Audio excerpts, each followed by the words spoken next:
Has the Sinaloa drug cartel of Mexico replaced Whitey Bulger as the U.S. federal government's most favored gang?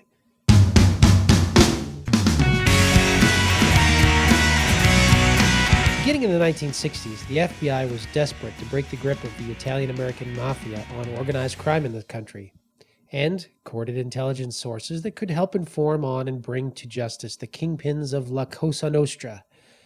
In Boston, the FBI put an ambitious mid-level gangster named James Whitey Bulger on the payroll after he proved willing to rat out his superiors in the Irish Winter Hill Gang and then his Italian-American rivals. The FBI strategy succeeded, sort of. By 1990, nearly all of the mafia's top leadership were serving long federal prison sentences, and Bulger had become a top source for FBI officials.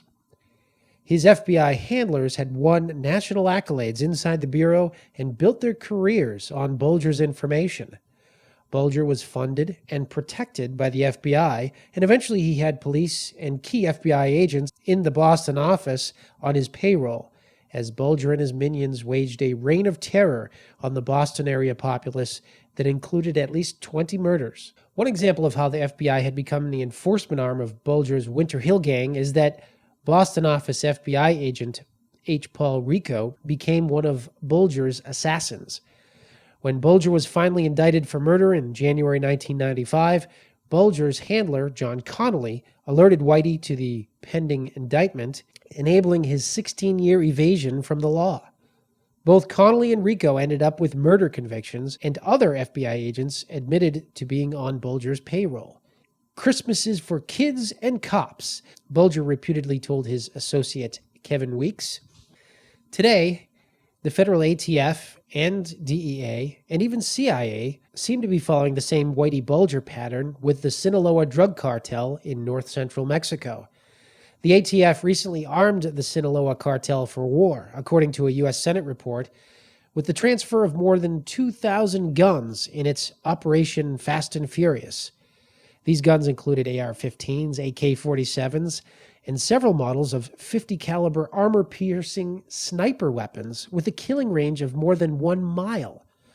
In at least one incident, the 50 caliber rifles were used to shoot at and force the landing of a Mexican federal police helicopter. The arms transfers to the Sinaloa drug cartel coincided with a rise in violence in Mexico, particularly in the region controlled by the Sinaloa cartel. The U.S. Senate report concluded of Operation Fast and Furious, quote, "It ended only after U.S. Border Patrol agent Brian Terry was murdered in December 2010 with weapons linked to this investigation. Only then did ATF officials in Mexico discover the true nature of Operation Fast and Furious." As ATF acting attaché in Mexico, Carlos Canino testified on the efforts of the Phoenix ATF office to sell arms to the Sinaloa cartel, quote, "Brian Terry is not the last guy, unfortunately.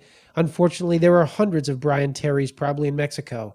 We, ATF, armed the Sinaloa cartel. It is disgusting," closed quote. The cost in Mexican lives was much greater, at least in the thousands of deaths.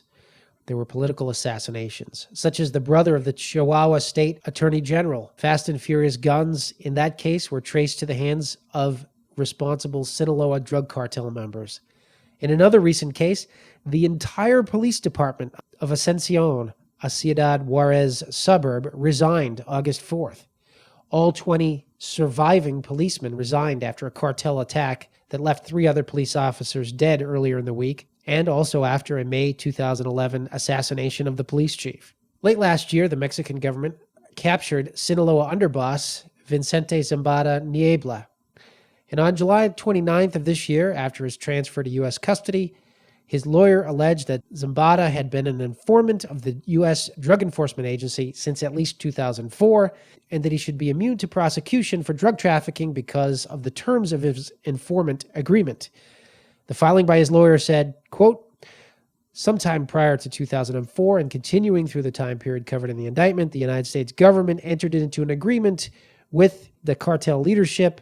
Under that agreement, the Sinaloa cartel was to provide information accumulated by the leaders against rival Mexican drug trafficking organization to the United States government. In return, the United States government agreed to dismiss prosecution of the pending case against Loya, not to interfere with his drug trafficking activities and those of the Sinaloa cartel, not to actively prosecute him, Chapo, Mayo, and the other leadership of the Sinaloa cartel, and not to apprehend them.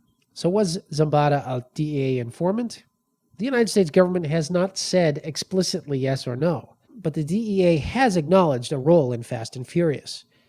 The Los Angeles Times reported August 5th that, quote, Michael M. Lionheart, the DEA administrator, said DEA agents primarily helped gather evidence in cases in Phoenix and El Paso, and in the program's single indictment last January that netted just 20 defendants for illegal gun trafficking, close quote.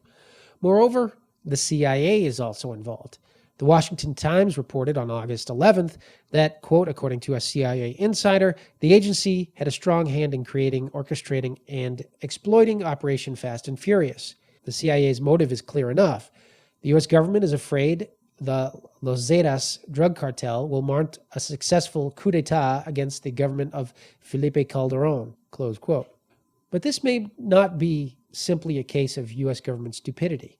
It may be a case of the United States government officials being on the payroll of the gang rather than the other way around. In other words, it may just be like the Whitey Bulger case.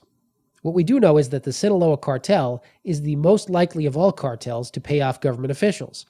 National Public Radio did a study of Mexican government prosecutions last year and concluded that, quote, NPR's analysis found 400 public officials, from local cops to army officers, who had been arrested for working for the drug mafias in the past 3.5 years. The pattern is clear. All the cartels infiltrate local and state agencies, but the Sinaloans and their former ally, the Beltran Leyva organization, were more likely to pay off military and senior federal officials compared with other cartels, according to the arrest data, close quote. What is clear from the Senate report on Fast and Furious is that senior members of the Obama administration were intimately aware of what was going on in the Phoenix office of the ATF and other law enforcement agencies.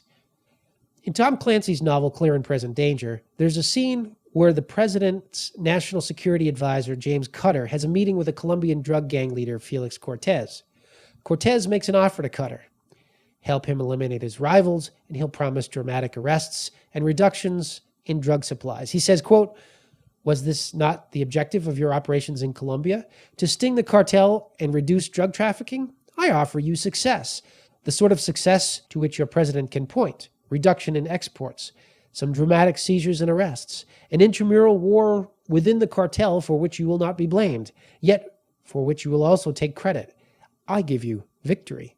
Intersecting the Washington Times news story with the Senate report and the legal filing by Zambada's lawyer, a deal similar to Clancy's novel by the Obama White House seems plausible, if unproven at this point, but it definitely warrants a thorough investigation by Congress.